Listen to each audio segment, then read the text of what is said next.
Maraming salamat sa lahat ng sumusubaybay. Please subscribe and follow my YouTube and Facebook channel, Filipino Novel. Maraming salamat po. Kabanata 2261. Umalis si Clarkon sa Grundy Uno sect na may madilim at mabagsik na ekspresyon. Mabigat ang kanyang paghinga habang pinipigil ang galit at pagkadismaya.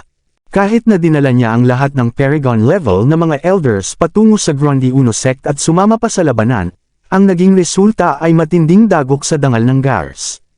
Naglalagablab ang galit sa loob ni Clarkon habang nagpakawala siya ng sigaw na umabot sa kalangitan. Tatandaan ko ang araw na ito, Oscar. Makakaganti rin ako sa iyo balang araw.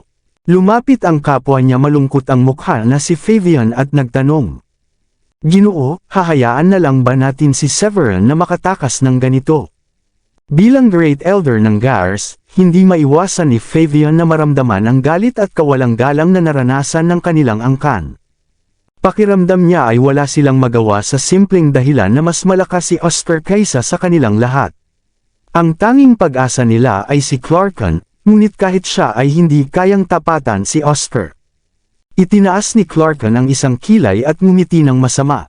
Hindi maaari. Hindi ko hahayaang masayang ang pagkamatay ng ating prodigy at ng ating mga elder. Bagamat may pangamba pa rin siya sa lakas ni Oscar, matigas ang kanyang pasya na hindi palalampasan si Severin ng walang kaparusahan. Ang kamakailan nilang kaiyahiyang pag-atris mula sa harap ng Grundy Uno sect ay tiyak na kumalat na sa buong South Sky sa oras na iyon, at hindi handa si Clarkon na hayaang matapos na lang ang usapin matapos ang kanilang kahihiyan. Malamig na sinabi ni Clarkon, narinig ko na may galit din ang Dayform sect kay Severin. Pupunta ako sa Dayform sect upang humingi ng tulong sa kanilang pinuno ng sekta. Napatay ni Severin ang isa sa mga prodigy ng Dayform sect noong nakaraang treasure hunt sa Arctic Heights, kaya nagkaroon ng matinding alitan sa pagitan niya at ng sekta. Hindi sana nakaligtas si Severin kung hindi nakialam si Oscar, at malabong patawarin ng Dayform sect ang ganitong alitan ng ganoon kadali. Nang bahagyang kumalma ang kanyang galit, inutusan ni Clarkon si Fabian. Ibalik mo sa tahanan ang ating mga kasapi. Pupunta ako sa Dayform sect.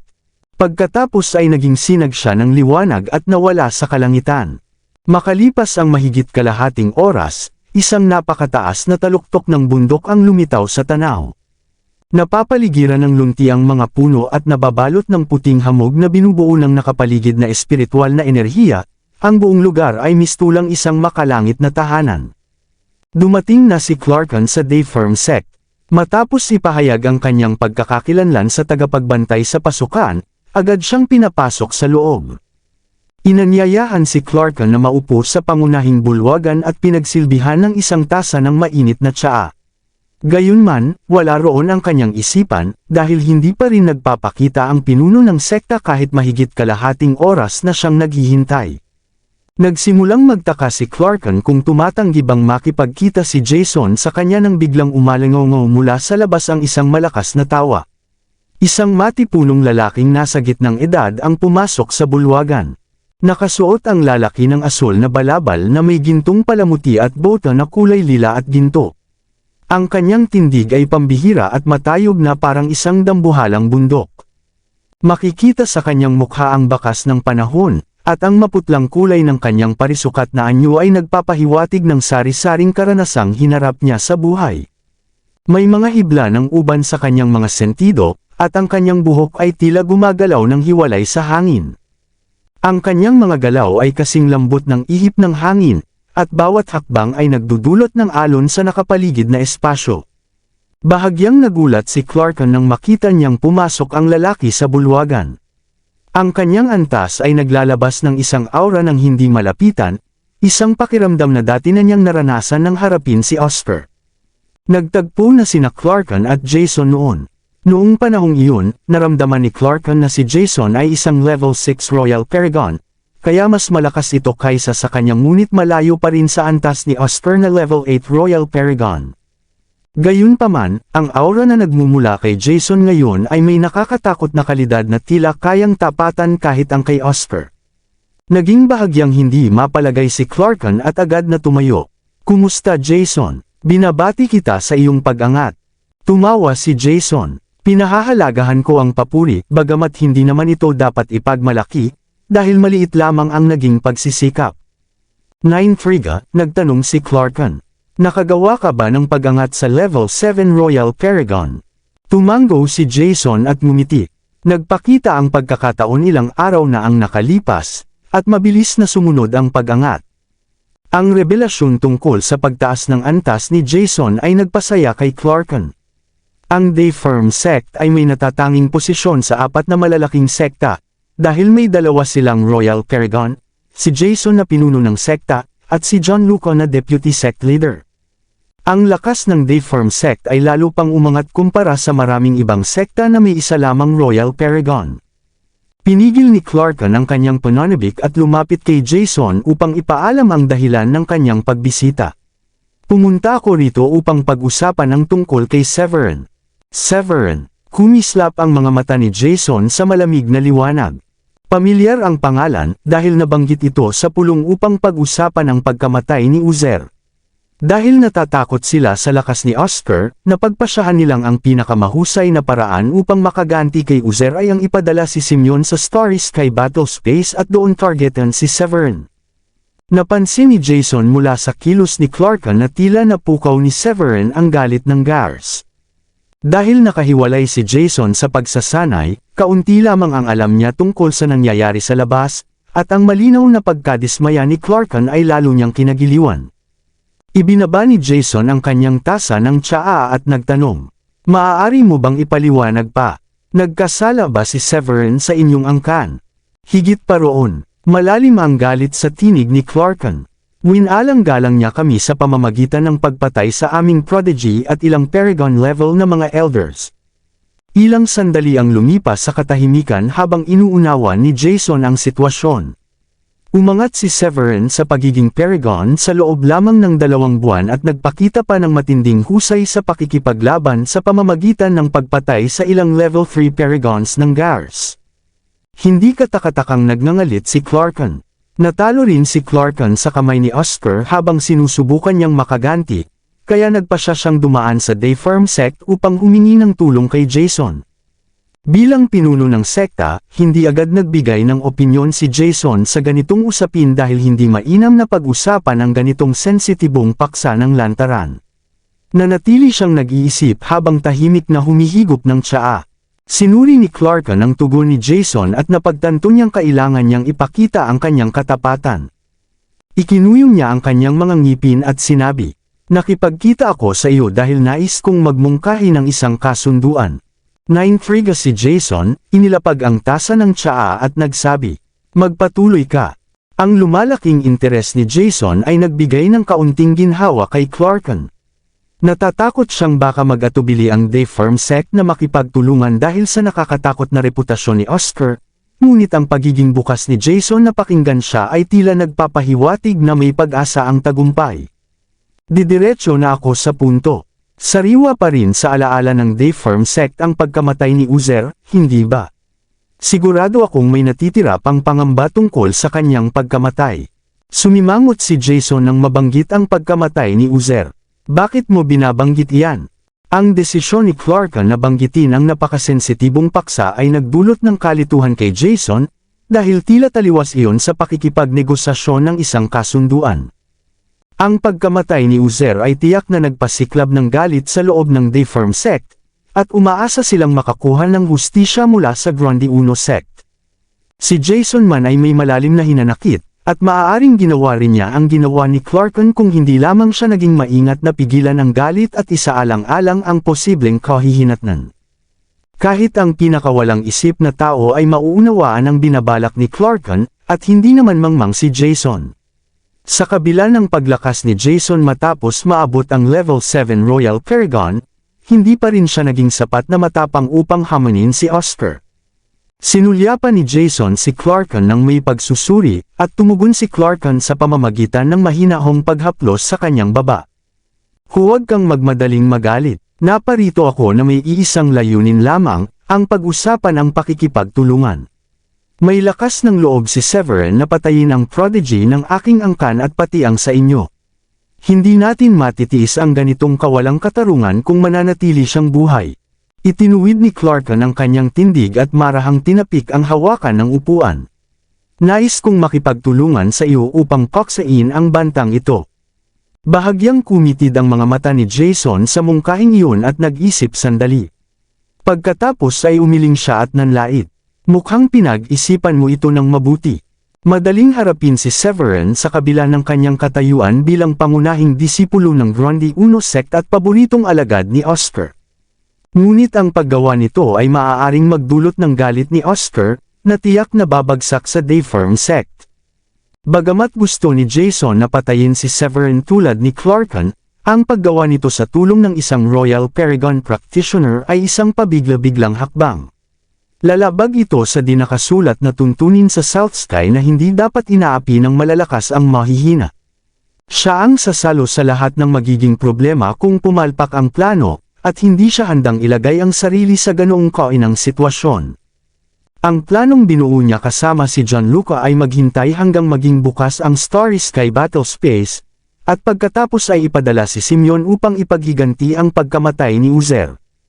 Kahit mamatay si Severin sa kanilang sagupaan, hindi masisisi ni Oscar ang Dayform sect dahil magiging usapin iyon sa pagitan ng dalawang kabataan. Nanatiling kalmado si Clarken sa kabila ng lumalakas na aura ni Jason. Huwag mo akong maunawaan ng mali. Ang aking hangarin na makipagtulungan ay tunay. Ang Grundy Uno sect ay matagal nang nangingibabaw sa South Sky sa loob ng ilang milenyo. Bagamat may paminsang alitan sa Pure Void sect at sa Dayform sect, laging may balanse sa kapangyarihan. Tumigil siya sandali bago nagpatuloy. Ngayon, may lumitaw na pambihirang talento mula sa Grundy Uno sect, si Severin. Umangat siya mula Supreme Saint patungong Paragon sa loob lamang ng isang taon mula nang sumali siya sa kanila. Kung pababayaan ang sitwasyong ito, hindi magtatagal ay magiging pinakamataas na Paragon siya ng Grundy Uno sect. Maaaring mangyari iyon sa loob ng wala pang 10 taon. Ano na ang mangyayari sa atin sa South Sky? Nanahimik si Jason matapos marinig yun dahil nakita niya ang loika sa mga salita ni Clarken. Ang kakayahan ni Severin ay talagang kahanga-hanga. Ang katotohanang naabot ni Severin ang antas ng Paragon sa loob lamang ng isang taon ay labis na ikinagulat niya, at dahil limitado ang mga tagumpay na maaaring makamit sa ganoong kaikling panahon.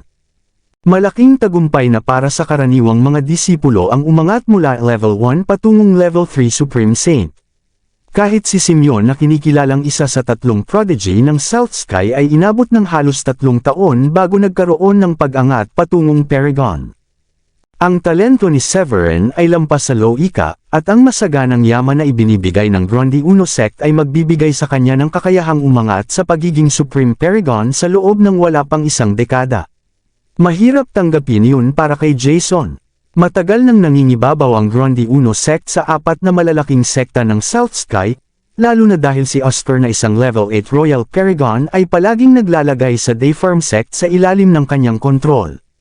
Kapag naging Supreme Paragon si Severin, malapit nang masaksihan ng Dayform sect ang hindi na mababagong pagbagsak. Ang ranggo ng mga sekta sa South Sky ay direktang nakaugnay sa kanilang bahagi sa mga yaman ng rehiyon. Kapag mas mataas ang katayuan ng isang sekta, mas malaki ang nakukuhang yaman, na nagbibigay sa kanila ng kakayahang sanayin ang mas malalakas na disipulo. Ang kompetisyong ito ang nagpapanatili ng balanse sa 4 na malalaking sekta sa loob ng maraming siglo, ngunit ang biglaang paglitaw ni Severin ay nagbabanta na guluhin ang maselan na balanse na iyon. Labis na nabalisa si Jason dahil nasanay na siya sa umiiral na kaayusan. Matapos ang mahabang pag-iisip, tumingin si Jason kay Clarken at nagsalita ng seryoso. Paano mo iminumungkahi na magtulungan tayo? Lumapad ang ngiti ni Clarken nang marinig iyon. Alam niyang hindi kailanman papasok si Jason sa isang kasunduan na hindi pabor sa kanya, kaya handa na siya. Ipinaliwanag ni Clarken, sa pamamagitan ng pagpapabagsak sa Grundy Uno sect. Biglang tumayo si Jason mula sa kanyang upuan at naging mabigat ang kanyang mukha. Sobra mong tinatansya ang kakayahan ng Dayform sect. Kung posible man na pabagsakin ang Grundy Uno sect, matagal na sana niya itong ginawa. Ang Grundy Uno sect ay nabuo mula sa mga labanan ng 4 na malalaking sekta sa South Sky, na lahat ay matinding nagagawan sa mga yaman. Ang Grundy Uno Sacred Land sa Midland at ang malalakas na pinuno na nakipaglaban sa loob ng maraming milenyo ang dahilan kung bakit nakuha ng Grundy Uno sect ang kasalukuyang posisyon ng pangangibabaw. Hindi magiging madali ang pabagsakin sila. Sa harap ng pag-aalinlangan ni Jason, umiling si Clarkan at naglinaw. Hindi ako sang-ayon. Ang suporta ng Grundy Uno Sacred Land ay hindi nangangahulugang hindi matitinag ang Grundy Uno sect.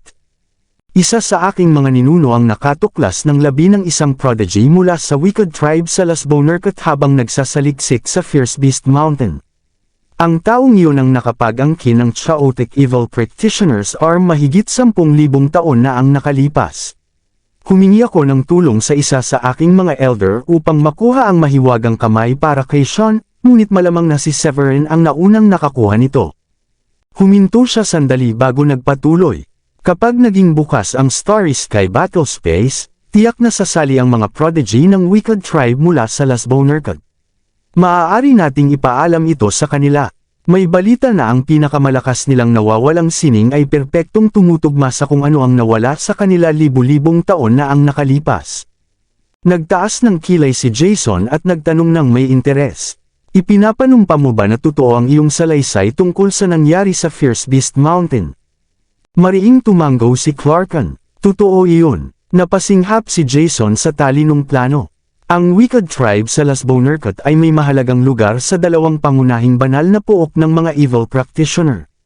Ang kanilang mahalagang nawawalang sining, gayunpaman, ay nawala sa loob ng maraming milenyo, kaya hindi natutuhan ng kanilang mga disipulo ang tunay na Chaotic Devil Body. Libu-libong taon na ang nakalipas, nagpadala ang Wicked Tribe ng isa sa kanilang mga prodigy sa South Sky upang magtatag ng isang mas mababang sekta.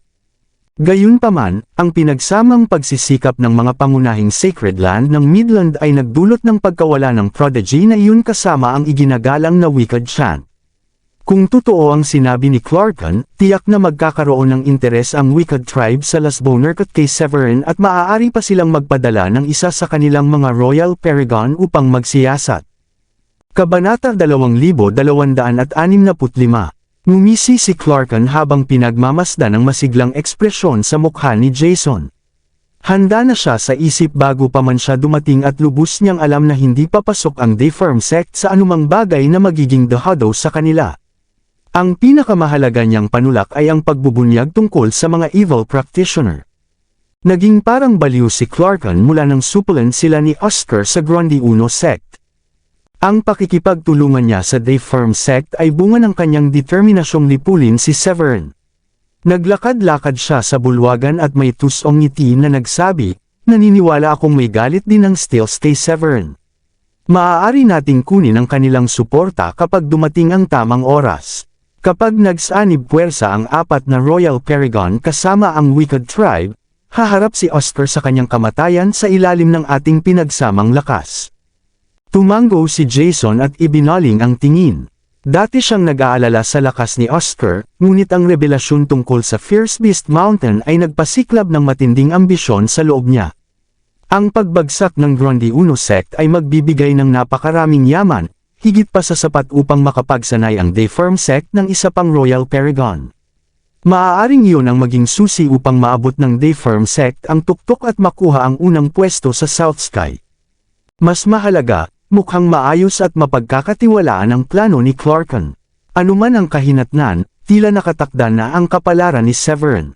Ang mga guho ng isang evil practitioner sa Fierce Beast Mountain ay tiyak na aakit sa pansin ng Wicked Tribe kung totoong natagpuan iyon ni Severin. Dahil sa likas na pagiging mailap at malupit ng mga evil practitioner, hindi na mahalaga kung nakuha man o hindi ni Severin ang bagay na iyon. Tumayo si Jason na may ngiti at nagsabi, sumasang-ayon ako sa pakikipagtulungan. Sa pananaw ni Jason, wala namang magiging masamang epekto iyon sa Dayform sect. Hindi siya nababahala kung magtagumpay man o mabigo ang plano dahil si Clarkan ang nag-isip nito.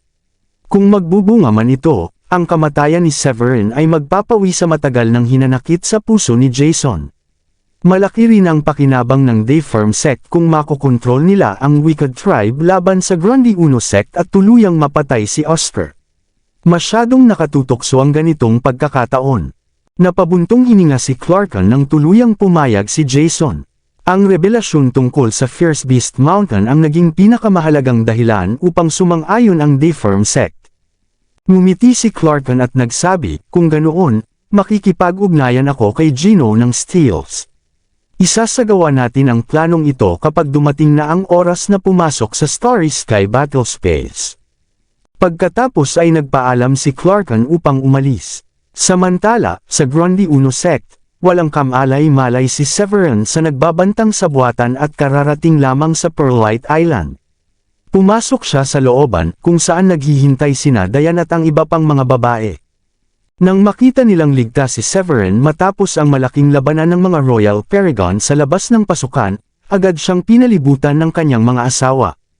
Lumapit si Dayan, na hinaplos ang kanyang dibdib, at nag-aalalang nagsabi, sa tingin ko dapat manatili ka muna sa loob ng sekta at mag-focus sa pagpapataas ng iyong antas.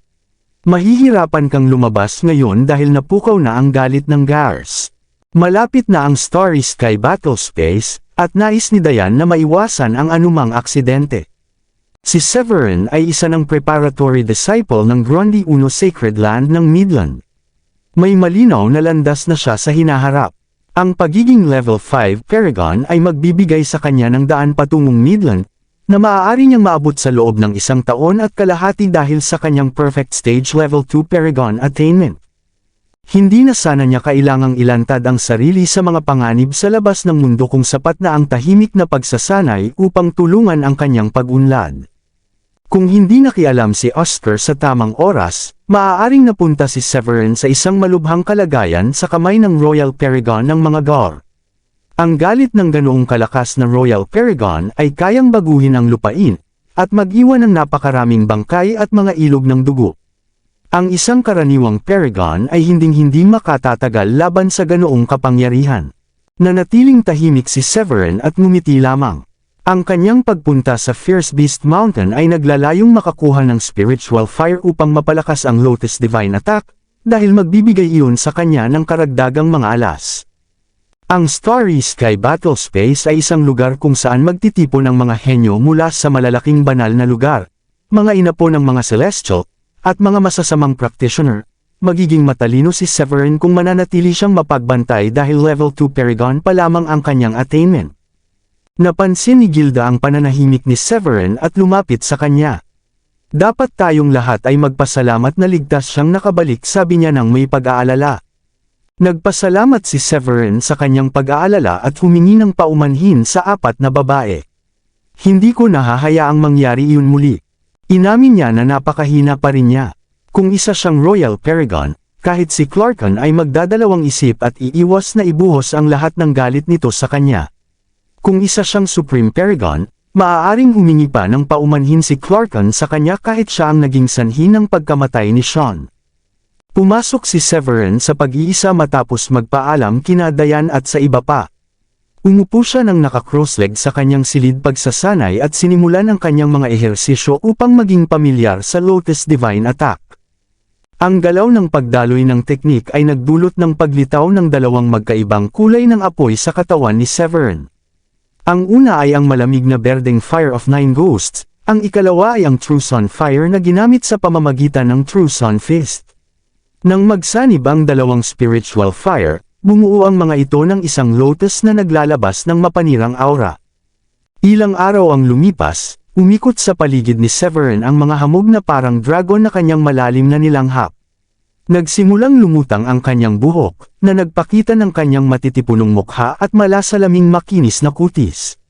Habang nakaupo siyang naka-crossleg sa banig, ipinikit niya ang kanyang mga mata at dinama ang pagbabagong nagaganap sa kanyang katawan. Ang pagsasanib ng Lotus Divine Attack sa kanyang energy core ay tila nagpasigla sa kanya. Ang huni ng hamog na kanyang ibinuga ay nagdagdag ng lakas at hiwaga sa tanawin. Pagkaraan ng ilang sandali, iminulat ni Severin ang kanyang mga mata at nagbuga ng malakas na bugzo ng sobrang enerhiya na tumagos sa sahig na ladrilyo na parang bala, na nag-iwan ng butas na kasinlaki ng kamao. Tuwang-tuwa sa pag-unlad, sinilip ni Severin ang dalawang spiritual fire sa loob ng kanyang energy core at nakita ang isang ginintoang berdeng nagliliyab na lotus na naglalabas ng mapanirang aura habang umiikot. Ang tanawin ay nagdulot ng walang hangganang saya kay Severin.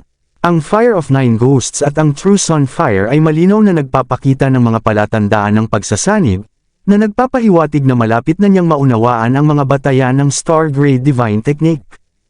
Huminga siya ng malalim upang pakalmayin ang kasabikan na nasa loob niya at tahimik na ibinaon ang sarili sa pagsasanay.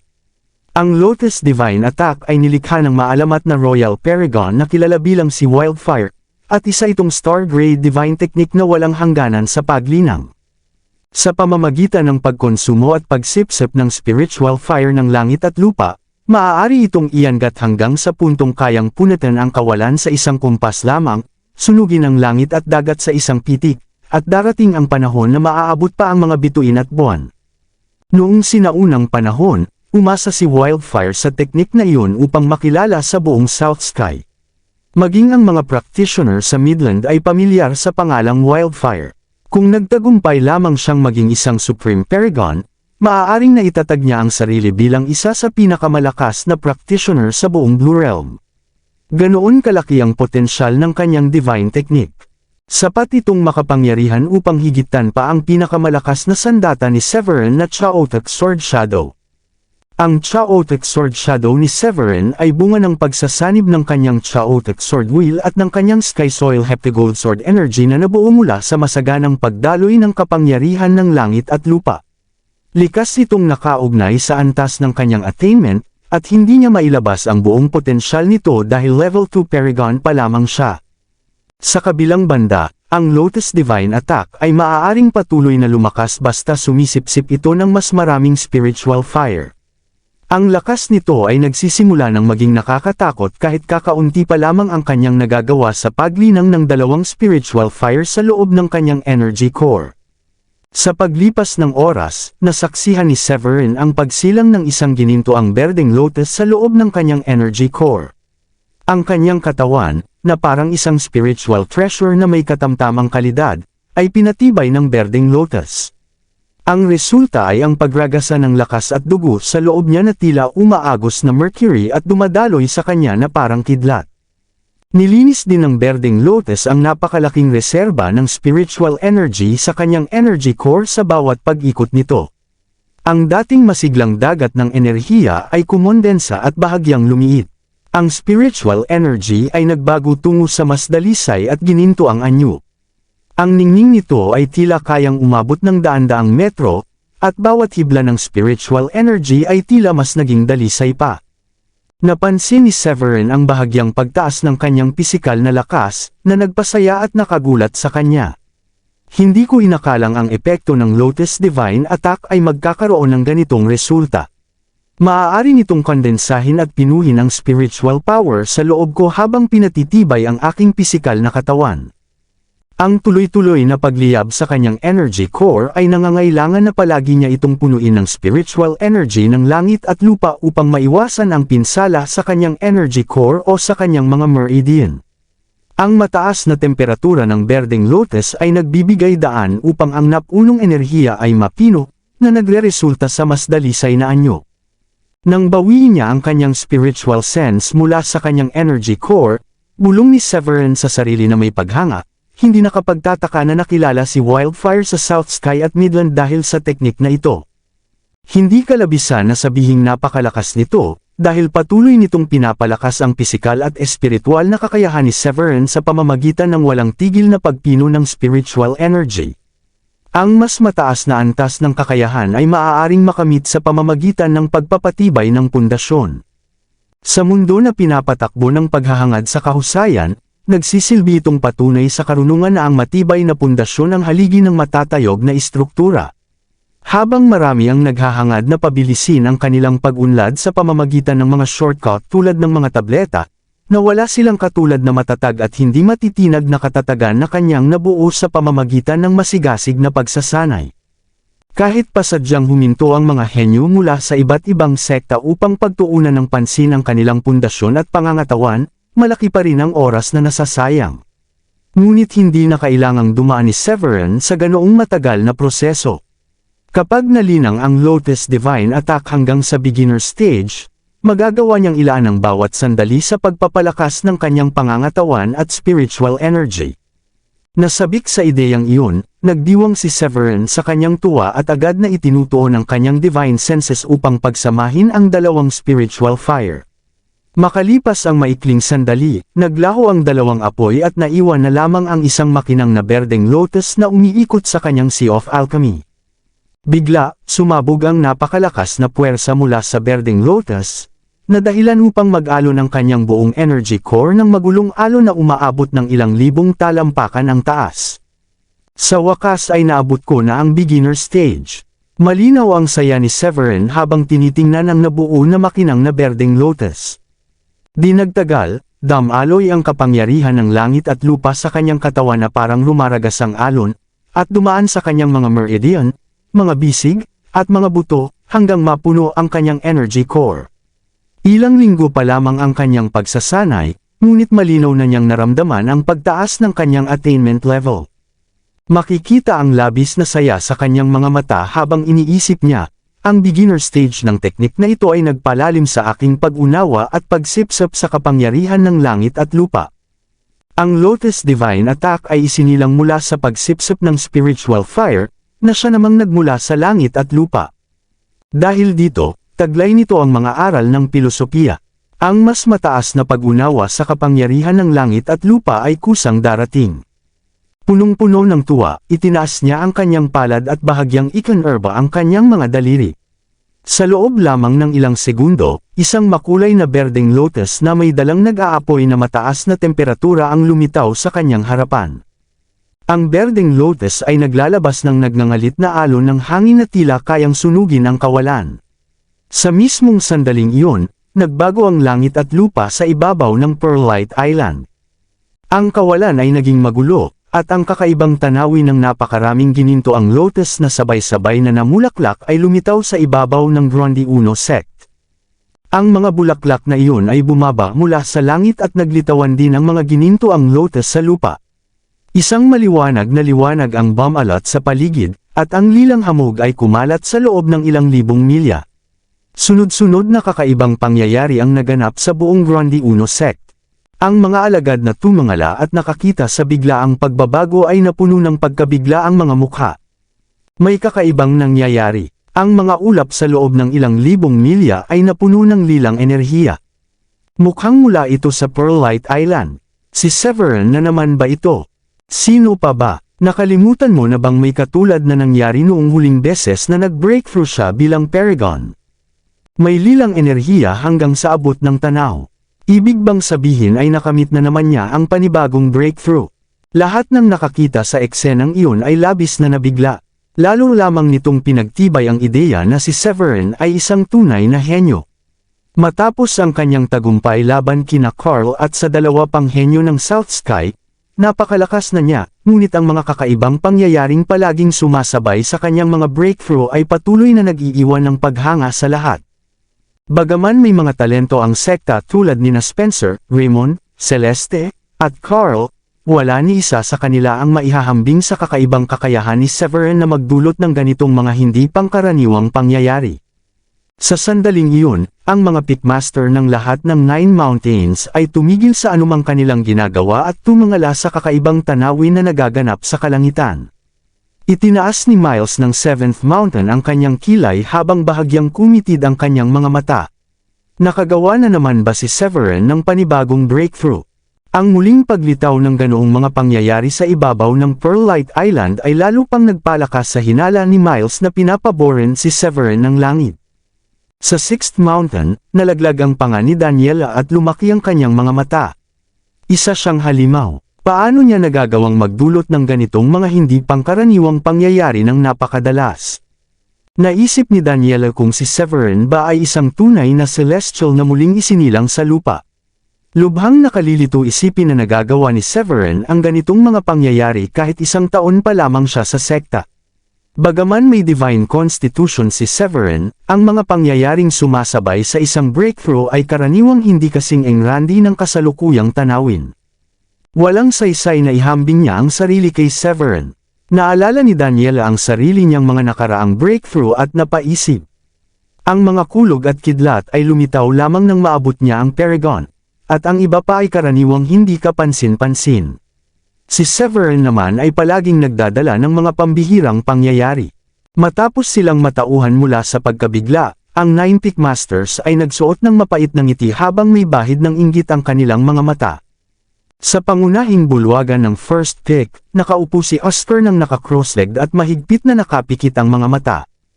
Ang espasyo sa paligid niya ay nabaluktot, at ang kanyang berdeng kasuotan ay humahapay na parang may malakas na hangin.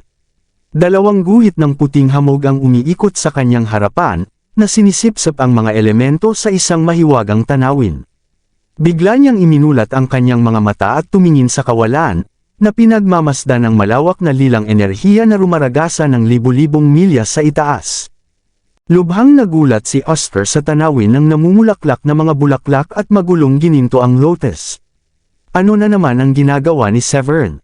Bilang isang Royal Paragon, ang kanyang matalas na pakiramdam ay nakadama ng aura na nagmumula sa Pearlite Island, at nagulat siya nang maramdaman ang enerhiya na mula sa spiritual fire ng langit at lupa. Kailanman ay hindi pa niya nasaksihan ng isang divine art na kayang manipulahin ang ganoong kalalim na pangyayari. Naalala niya ang panahong nakuha ni Severin ang teknik ni Wildfire sa Arctic Heights at nag-isip. Pinag-aaralan ba niya ang divine technique ni Wildfire? Kilala si Wildfire sa kanyang mga kakayahang may kinalaman sa apoy. Kahit ang isang level 8 Royal Paragon tulad ni Oscar ay may mataas na pagtingin kay Wildfire. Nagsisimula pa lamang siya sa cultivation at umabot sa antas ng Warrior King noong buhay pa si Wildfire. Ang teknik na ikinilala ni Wildfire ay may kinalaman din sa apoy, at tila tugma ito sa eksaktong paglalarawan ng nangyayari sa Pearlite Island. Naiintindihan ang pagkagulat ni Oscar dahil umasa si Wildfire sa teknik na iyon upang makilala. Sa sandaling iyon, nagpa siya si Oscar na itigil ang kanyang pagsasanay. Pinunit niya ang espasyo sa kanyang harapan at nagtungo sa Pearlite Island. Samantala, nanatiling walang kamalay-malay si Severin sa kaguluhang kanyang idinulot sa labas ng silid pagsasanay. Matapos ipatawag ang makulay na berdeng lotus, isang nakakapasong alon ng init ang bumalat sa kanya, na dahilan upang mabasag at maglaho ang kawalan sa paligid niya. Bagaman may kahanga-hangang attainment na level 2 Paragon si Severin, lubos pa rin siyang namangha sa kanyang nakamit habang hawak ang makinang na berdeng lotus sa kanyang kamay. Kabanata 2270. Ito na ang Lotus Divine Attack. Namangha si Severin sa makulay at nagliliyab na lotus. Pakiramdam niya ay kahit isang level 4 Paragon ay magdurusa ng matinding sugat kapag tinamaan ng teknik na iyon. Ang mga kalaban tulad ni Sean at Hasa ay maaaring maging abo sa Lotus Divine Attack. Hindi na niya kailangang ilabas ang kanyang Chaotic Sword Shadow upang harapin ang mga ito. Punong-puno ng kasabikan, ibinuka ni Severin ang kanyang bibig at hinayaan ang lotus na lumiit at pumasok sa kanyang katawan sa pamamagitan ng kanyang bibig. Sa huli ay bumalik ito sa kanyang energy core. Pagkatapos ay naisip ni Severin, dalawang pinagsamang spiritual fire ay sapat na upang masugatan ko ang isang level 4 Paragon. Kung magdagdag ako ng ikatlong spiritual fire, maaari pa nitong masugatan kahit ang isang level 5 Paragon. Tumayo si Severin mula sa kanyang banig at binilang ang mga araw na natitira bago sila tumungo sa Starry Sky Battle Space. Sayang at hindi ako makakahanap ng ikatlong spiritual fire sa kaunting oras na natitira. Paubos na ang oras. Ang mga spiritual fire ay likas na bihira dahil sa mga mahihigpit na kondisyong kailangan upang mabuo ang mga ito, at kalat-kalat din ang mga ito sa buong Blue Realm. Dahil sa kakulangan na ito, napakabihira nilang makita at maaaring minsan lamang sa bawat siglo masaksihan. Maging si Wildfire ay nakapagsanib lamang ng 4 o 5 spiritual fire, at hindi niya lubusang nalinang ang Lotus Divine Attack hanggang sa rurok nito. Sa kabila ng mga hamong ito, tiwala si Severin na maaabot niya ang antas ng Lotus Divine Attack na kayang magdulot ng pagbabago sa mundo kung bibigyan lamang siya ng sapat na oras.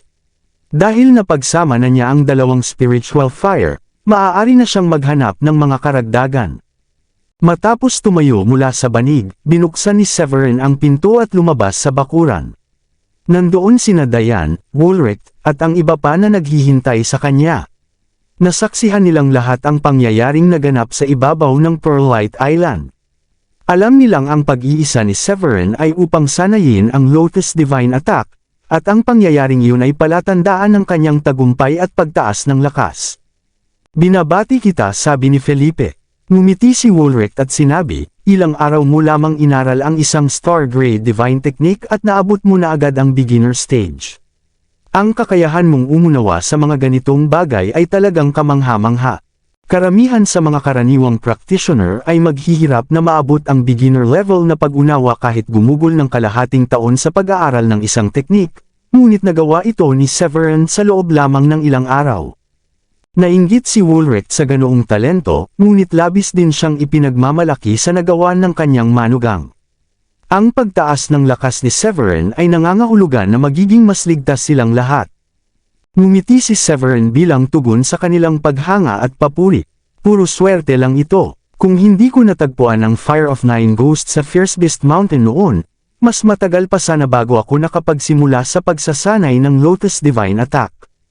Masyado kang mapagkumbaba, Severin. Ngumiti si Woolrich.